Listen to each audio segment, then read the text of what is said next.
Eu sempre fui do tipo de mulher que ama com o coração inteiro. Quando me entrego, é por completo, sem reservas, sem joguinhos, sem máscaras. E foi exatamente assim que amei o homem com quem me casei. Quando nos conhecemos, ele era apenas um sonhador cheio de ideias, inseguro com o futuro. Eu o vi não pelo que ele era naquele momento, mas pelo potencial que carregava. Acreditei nele mais do que ele mesmo acreditava.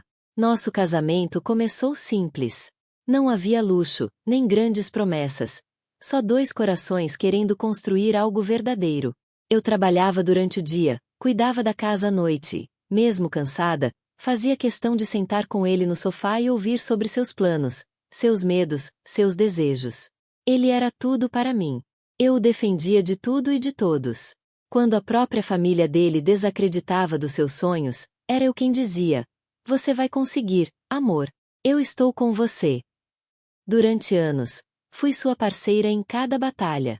Paguei contas quando ele ficou desempregado, ajudei com contatos para entrevistas, organizei seu currículo, e até vendi uma joia de família para que ele pudesse abrir o primeiro pequeno negócio. Nunca joguei isso na cara.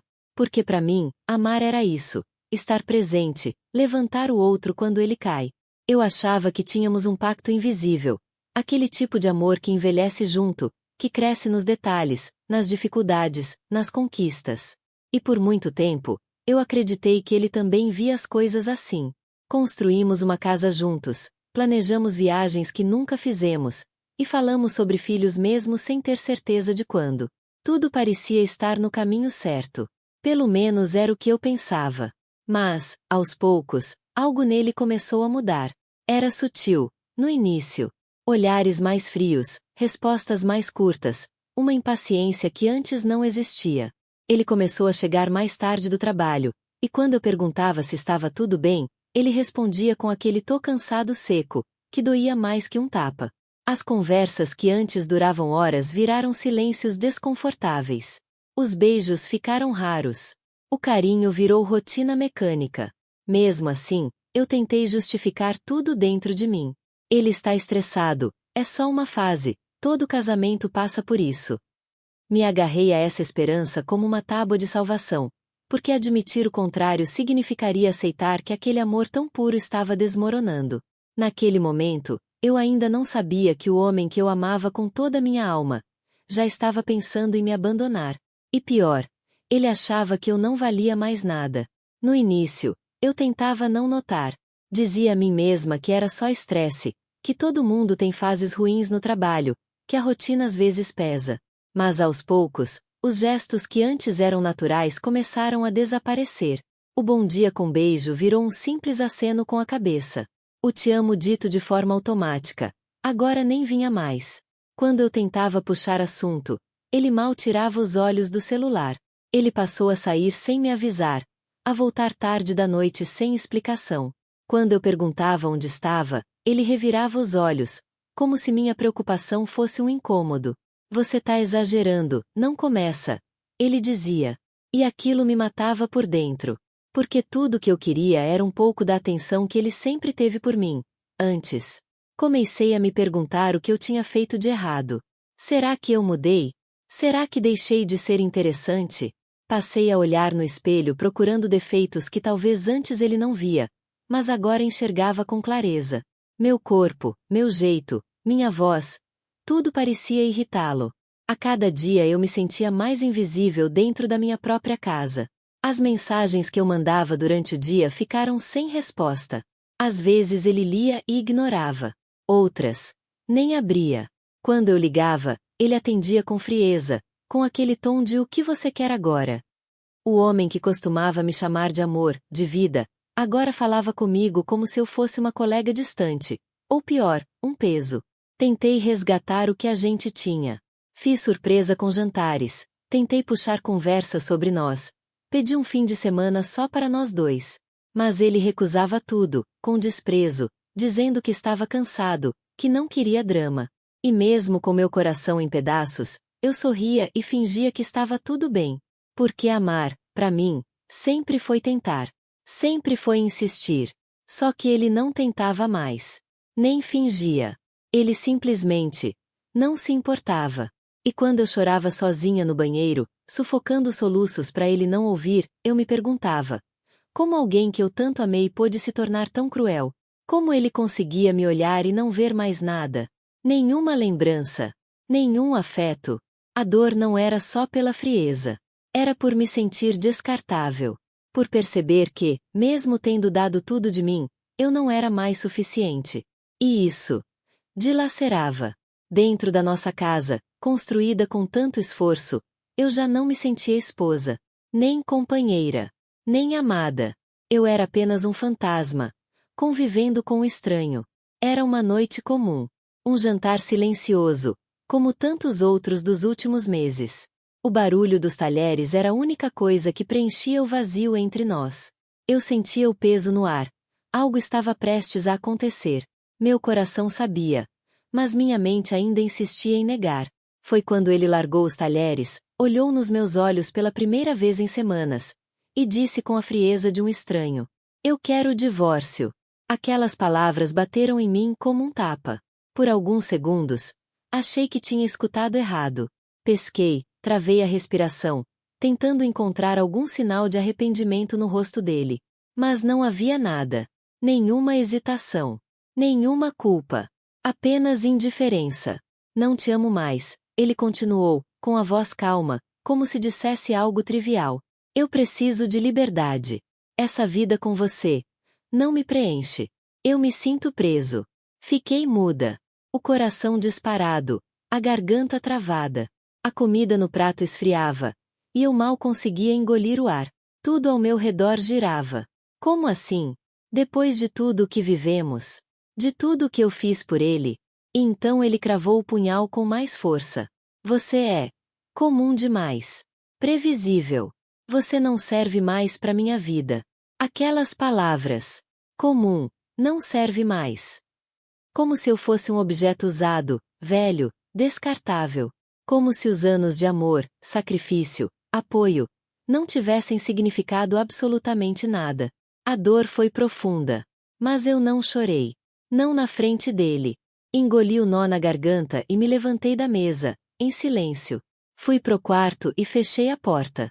E ali, sozinha, com a mão trêmula sobre o peito, eu senti algo dentro de mim quebrar. Não era só o coração. Era a confiança, a dignidade, a esperança de que ele voltaria a ser quem um dia foi. Naquela noite, deitada na cama onde tantas vezes sonhamos juntos, eu entendi. O homem que estava ao meu lado já não existia mais. E talvez nunca tenha existido de verdade. Mas uma coisa eu prometi a mim mesma, entre as lágrimas que molhavam o travesseiro: isso não vai terminar assim. Se ele acha que sou fraca, está enganado. Se ele acha que pode me destruir com palavras vazias, ele ainda não me conhece. Porque, naquele instante de dor silenciosa, nasceu dentro de mim algo que eu jamais imaginava carregar. A força da vingança. Ele achava que me conhecia. Durante todos aqueles anos, olhava para mim como se eu fosse apenas uma mulher simples, comum, quase invisível. Mal sabia ele que por trás do meu silêncio, da minha calma, da minha vida discreta, existia uma verdade que ele jamais imaginou. Antes mesmo de o conhecer, eu já tinha mais dinheiro do que ele sonharia em ter na vida inteira. Meu avô foi um dos empresários mais respeitados do sul do país. Meu pai herdou o império, e eu herdei depois que ele partiu. Eu tinha investimentos, imóveis, ações, dinheiro em contas internacionais. Mas cresci ouvindo uma lição que jamais esqueci: o amor de verdade nunca deve ser comprado. Quem te ama, vai te amar mesmo quando você não tiver nada. E foi por isso que escondi tudo. Quando conheci meu marido, ou o homem que eu achava ser meu parceiro de vida, eu estava em um momento de busca. Eu queria alguém que me amasse pela minha essência, pelo meu coração, não pela minha conta bancária. Aluguei um apartamento modesto, comecei a viver com o básico. Não usava roupas de grife, deixei o carro de luxo na garagem da mansão que ninguém sabia ser minha, e passei a andar de transporte público como qualquer outra mulher da cidade. E então eu o conheci. Ele era gentil, sonhador, ambicioso, e disse que queria construir uma vida comigo. Mal sabia ele que a vida já estava construída, mas eu decidi começar de novo, com ele. Ele não tinha nada. Estava desempregado, sem apoio da família, perdido. E eu o ajudei. Fui eu quem pagou os primeiros cursos, quem segurou as contas enquanto ele montava o próprio negócio. Fui eu quem, silenciosamente, comprou a casa onde moramos, registrando em nome dele para fazê-lo sentir-se um homem bem-sucedido. Nunca joguei nada na cara. Nunca disse de onde vinha o dinheiro. Ele achava que era um pequeno fundo que herdei da minha avó. Eu deixava ele acreditar. Porque, no fundo, tudo o que eu queria era ver aquele amor crescer de forma sincera. Mas agora, olhando para trás, tudo dói. Ele nunca me amou. Ele me usou. E quando achou que já tinha subido o suficiente, decidiu me descartar. Como se eu fosse uma escada que ele usou para alcançar algo melhor. O mais irônico de tudo, ele realmente acreditava que era superior a mim. Que eu era comum. Que precisava dele. Enquanto ele se gabava dos clientes novos, da empresa crescendo, eu continuava em silêncio, com milhões rendendo todos os meses sem que ele soubesse. Ele ria das minhas roupas simples, zombava da minha falta de ambição, sem imaginar que eu era dona de 3 empresas, e que até um dos investidores da firma dele era eu, através de um sócio oculto. Ele nunca soube com quem estava casado. Mas agora ele vai descobrir. Porque se ele achava que poderia me abandonar e sair impune, sem saber da mulher que estava ao seu lado esse tempo todo, ele está prestes a conhecer a força de quem ficou calada por tempo demais. Eu poderia ter chorado, me trancado no quarto, me perguntado o que fiz de errado. Mas naquele momento, eu entendi. Ele não merecia nem uma lágrima minha. No instante em que ele bateu a porta dizendo que queria o divórcio, algo dentro de mim acordou. Uma força silenciosa, porém imensa. Não era mais sobre dor. Era sobre respeito próprio. E eu não iria aceitar ser humilhada por um homem que só conheceu o sucesso porque eu segurei a mão dele lá atrás. Naquela mesma noite, liguei para meu advogado pessoal. Ele não sabia, mas eu tinha uma equipe jurídica de confiança desde os 21 anos, cuidando do meu patrimônio. Pedi que ativassem o protocolo de proteção de bens, bloqueios de movimentações, revisão dos contratos de sociedade oculta. Tudo precisava estar no lugar antes de qualquer escândalo. No dia seguinte, eu renasci. Fui ao salão de beleza. Cortei o cabelo. Escolhi roupas que refletissem quem eu era de verdade. Uma mulher de presença, força e elegância. Cheguei à sede da minha empresa com passos firmes. Funcionários pararam para olhar, como se estivessem vendo um fantasma, ou talvez uma rainha voltando ao trono. Sentei na minha cadeira de diretora executiva, olhei os relatórios, conferi os lucros. E ali, naquela sala com vista para a cidade, decidi. Eu não vou me rebaixar. Eu vou mostrar quem eu sou. Não com escândalo. Não com gritos. Com silêncio, poder e estratégia. Porque quando uma mulher é subestimada por tempo demais, ela aprende a observar. E quando ela se levanta, não é para gritar, é para dominar. O dia chegou. A reunião estava marcada para as 10 da manhã no escritório dos advogados. E, dessa vez, eu não seria a mulher invisível, ignorada à mesa. Às 9h45, desci do carro preto com motorista. Vestia um blazer sob medida, salto alto, maquiagem impecável. A recepcionista me olhou surpresa, como se não acreditasse que aquela era a mesma mulher que, semanas antes, chorava em silêncio enquanto o marido a ignorava. Entrei na sala como quem pertence a ela. Ele já estava lá, sentado, nervoso, olhando o relógio. Vestia sua arrogância habitual. Ainda achava que me tinha sob controle. Você veio, ele disse, tentando soar no controle. Claro. Vim encerrar esse capítulo da minha vida. Respondi, com um leve sorriso. O advogado dele começou a falar de divisão de bens, da casa, dos carros, da conta conjunta. Ele sequer imaginava. Antes de discutirmos qualquer divisão, interrompi calmamente, gostaria que lessem esses documentos.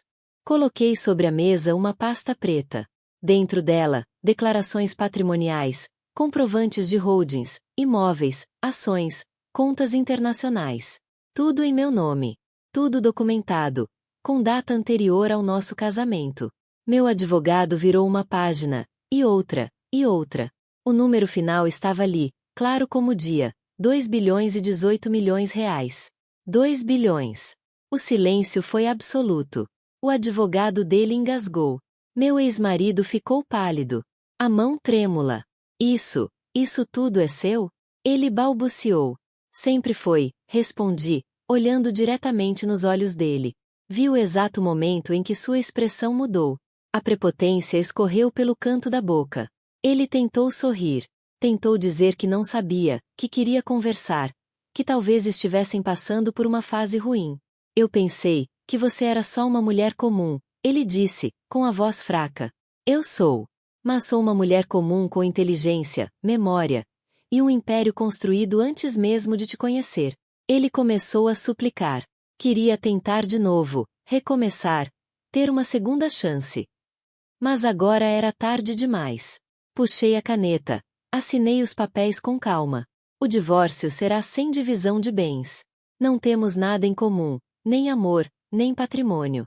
Levantei da cadeira, ajeitei o blazer e disse com leveza. Obrigada por me mostrar quem você realmente é. Foi libertador. E então, saí da sala, sem olhar para trás. Enquanto ele afundava no arrependimento, eu renascia com classe, como a mulher que ele jamais teve capacidade de valorizar. Os dias seguintes ao divórcio foram um espetáculo silencioso de decadência. Mas não da minha parte. Ele começou a mandar mensagens no dia seguinte.